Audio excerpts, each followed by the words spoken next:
The Tao of Self-Confidence, episode 268. Welcome to the Tao of Self-Confidence, where I share stories of amazing women who have discovered their inner journey to self-confidence.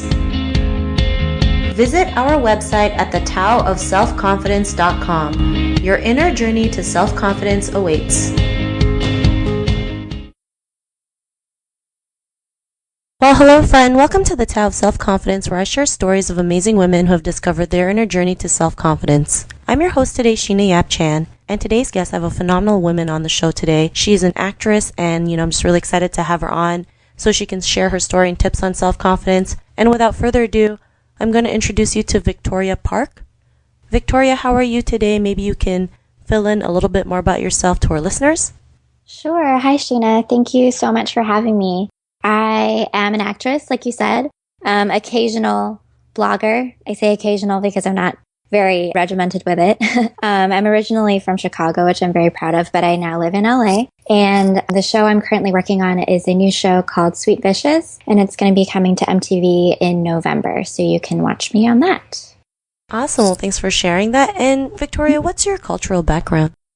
I am second-generation Korean American. My parents were born in Korea. They immigrated over to the States when they were really young. They met and married in the United States, which I guess makes me kind of 2.5 generation. I grew up in the Midwest, so culturally I was raised pretty white, I guess. You can put that in quotes. But I definitely came to appreciate my Korean side, my Asian side as I got older, and definitely after I moved to LA and started making more friends of like Korean, Chinese, Japanese background. Awesome. Well, thanks for sharing that. And Victoria, what would be your favorite self-confidence quote? I have always loved this quote by Dr. Seuss ever since I was little, and I still think it's one of my favorites, and it's, "Be who you are and say what you feel, because those who mind don't matter, and those who matter don't mind." I just love that quote. I think it's so cute and succinct and true, like the people who are going to matter in your life aren't going to mind if you are being yourself. I love it. And it's one of my favorite quotes as well, especially living growing up Asian. It's like we are always so worried about what other people think of us, not realizing that they're not even thinking about us half the time. So we might as well do what we love to do, go out there and be our authentic self. So great quote that you mentioned. And in your own words, how would you define self-confidence? Yeah. I mean, first of all, I don't want to say I'm like this super confident person and I have like the secret to self-confidence all figured out, because I definitely feel like I'm still trying to figure it out. But what I have figured out so far is that I think self-confidence comes out of like respect for yourself. And I think self-respect comes from being kind to yourself.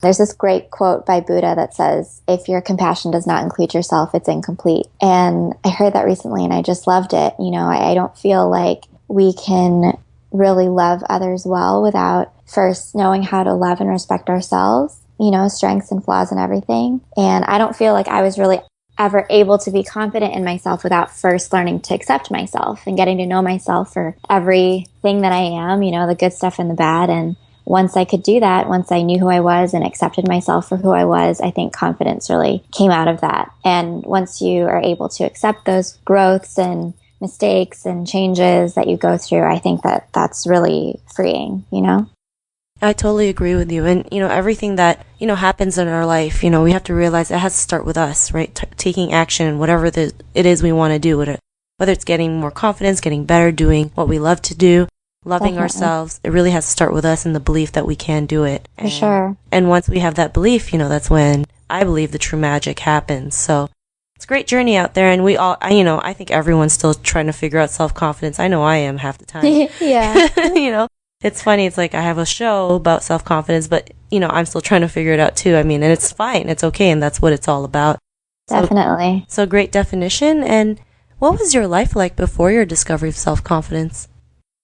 That's a great question. I was kind of a funny little kid. Like, I always grew up more focused on others than on myself. My mom always tells the story about how, like, when I was little, I would just stand on the edge of the room and stare at everybody because I was just like observing everybody. And I think there's obvious positives to that. I think it made me more empathetic and more like aware of what other people are feeling and thinking. But, the negatives are that it made me very self-conscious and insecure about what other people thought of me. You know, I was really shy, and I changed schools a lot, and I think it was really paralyzing, you know, to be that insecure and just wanting to fit in and not really knowing how. And I think until I really came to accept myself, it happened, I guess, somewhere, I mean, it's a journey, but somewhere around high school, you know, like I became a Christian and like was able to find my identity in my faith. And that was always, I think, like a really grounding thing for me. And before then, I think I was,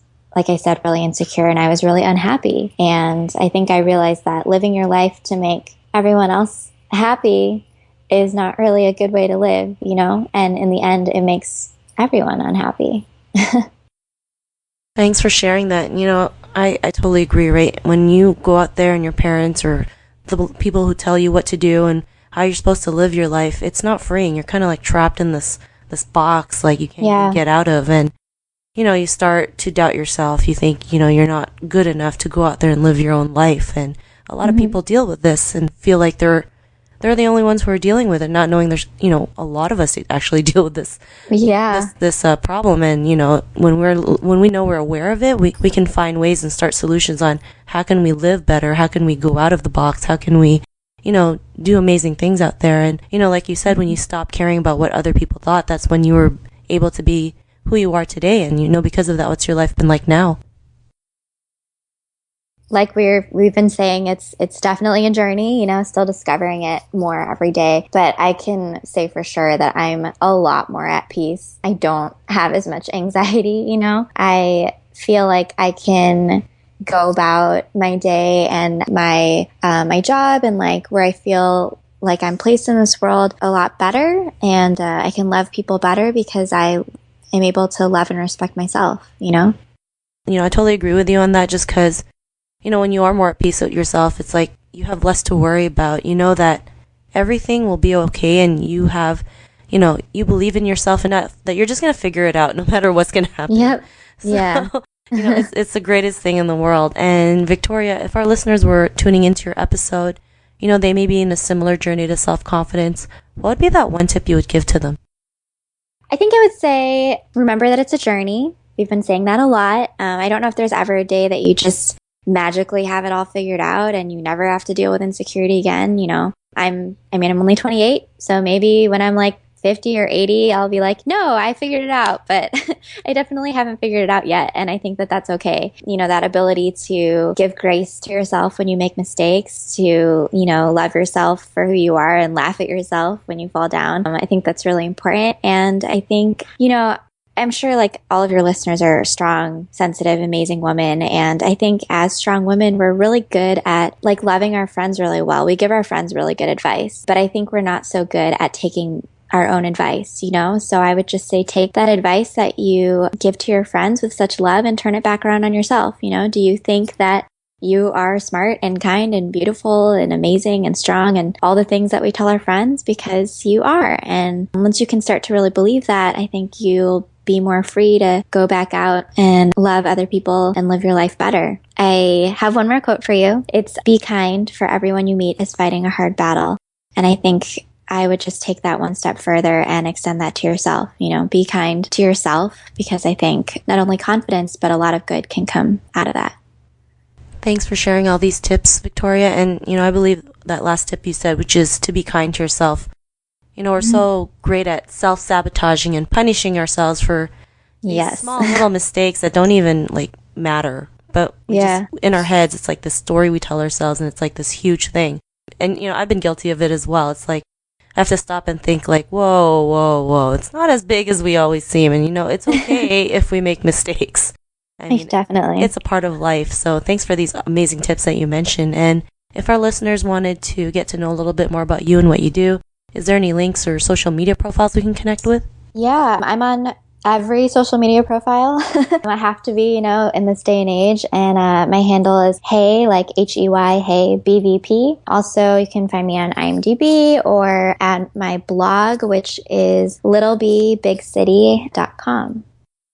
Awesome. Well, thanks for sharing that. And to our listeners, if you want to connect with Victoria, you can also head on over to the taoofselfconfidence.com. and search for Victoria's name. Her show notes will pop up along with everything else we talked about. And I just want to thank Victoria for taking the time to share her story and tips with us on self-confidence. So thank you so much. Thank you. It's been fun. Not a problem. It was great having you on the show. And to our listeners, be on the lookout for another new episode of another amazing woman's journey to self-confidence. And we'll catch you later. Bye for now. Bye.